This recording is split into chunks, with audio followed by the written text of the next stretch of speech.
생명의 생가 이용훈 목사입니다. 오늘은 4월 14일 목요일입니다. 우리는 여호수아서를 묵상하는데 오늘이 45번째 시간이죠. 15장 48절에서 63절까지 유다 지파가 지역별로 얻은 기업 두 번째 내용이죠. 장자권이 전통을 거슬러 야곱의 넷째인 유다에게 돌아갔기 때문에 제일 먼저 땅이 분배되고 전통에 따라서 많은 성읍이 저들에게 주어집니다. 우리는 앞서 남부 네게부 지역, 평지 세펠라 지역, 그리고 애굽 경계의 강과 지중해 지역에서 얻은 기업을 말했습니다. 오늘은 이어서 산지와 광야 그리고 예루살렘의 성읍을 기록하고 있습니다. 우리에게 별로 알려지지도 않고 의미도 없어 보이는 지명이 이처럼 상세하게 소개되고 있음은 유다 지파에게는 증거이며 보증이 되는 것이죠.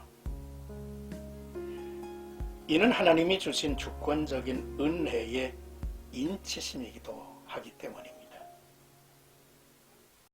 먼저 48절에서 60절까지는 유다 지파가 차지한 산지의 성읍을 소개합니다.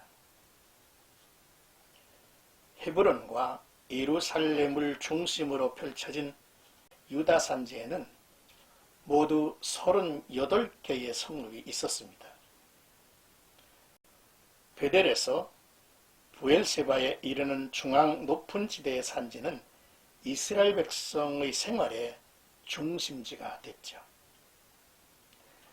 일반적으로 생각하는 볼모의 산악지대가 아니라 각종 나무와 산림이 있고 특히 골짜기를 끼고 있는 과수원이 많아서 포도, 석류, 무화과 등 여러 가지 과일들이 풍성하게 생산되는 곳입니다.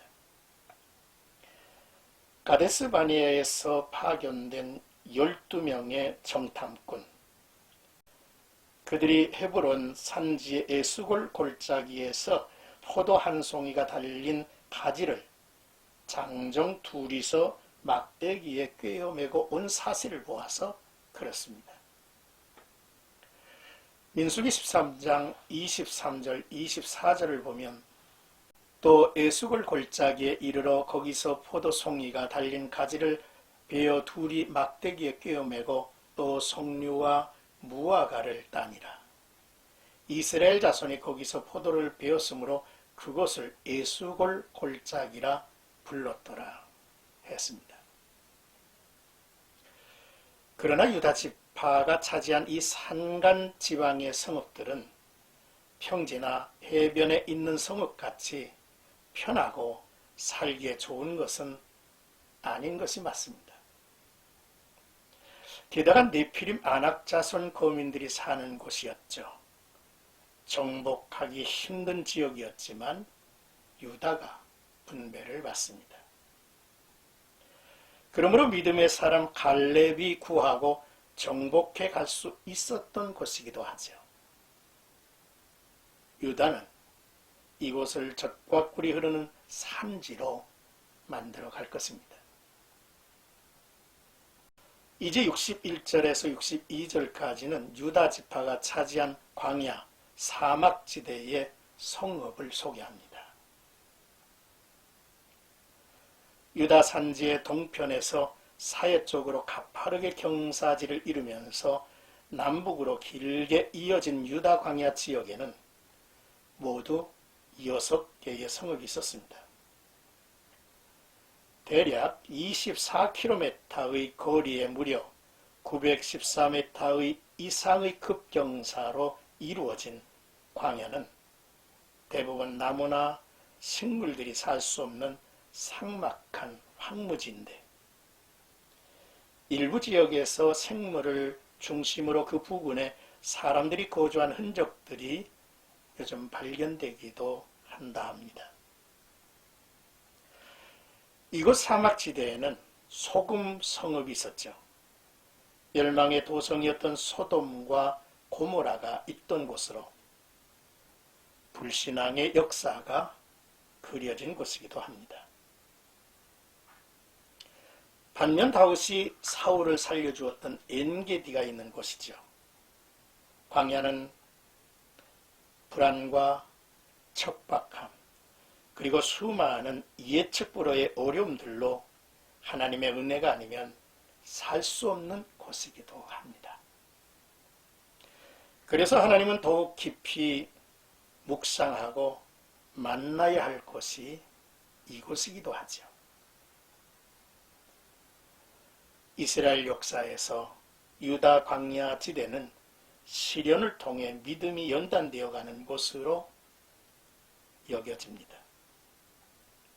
후일의 세례 요한은 이곳 광야에서 신앙의 훈련을 쌓으며 메시아와 천국의 도래를 선포했고요. 예수님께서도 공생애를 시작하시기 전에 이곳에서 40일 동안 금식함으로써 마귀의 유혹과 도전을 물리치기도 하셨습니다.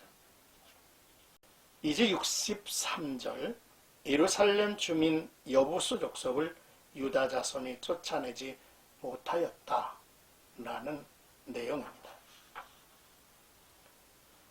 가나안 남부에서의 전쟁 때에 여호수아와 이스라엘 백성들은 예루살렘 왕 아도니세덱을 처형했습니다. 그러나 그 성읍을 정복하지 못했죠. 당시 이스라엘은 예루살렘 성읍을 정복하는데 실패했고 정복되지 않은 상태에서 그 성읍은 유다 지파의 분배가 되었습니다. 그러나 유다 지파 역시 그 성읍을 정복하지 못했죠. 예루살렘 성읍의 거주민들은 여부수 족속으로서 이들은 이스라엘이 반드시 정복하고 쫓아내야 할 가나안 땅의 7족속 가운데 하나입니다. 비록 여부수 족속은 소수민족이었지만 가나안 땅의 중심부에 있는 천혜의 견고한 성읍인 예루살렘을 차지하고 있었던 관계로 그 비중은 결코 무시할 수 없었습니다. 그래서 오늘날까지 예루살렘 성이 함께 살고 있다고 덧붙여 끝을 맺죠.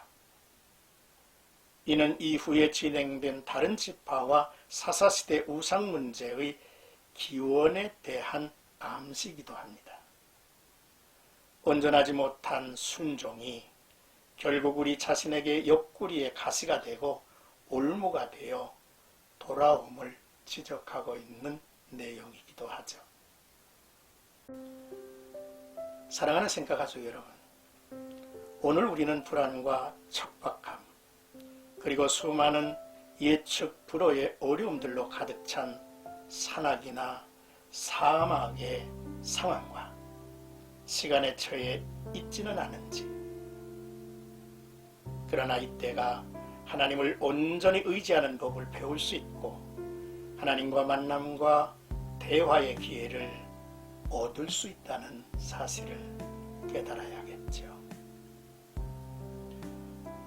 또한 우리의 마음과 삶에 온전히 버리고 쫓아내지 못한 여부수 같은 존재가 여전히 머물고 있는지를 살펴봐야 합니다.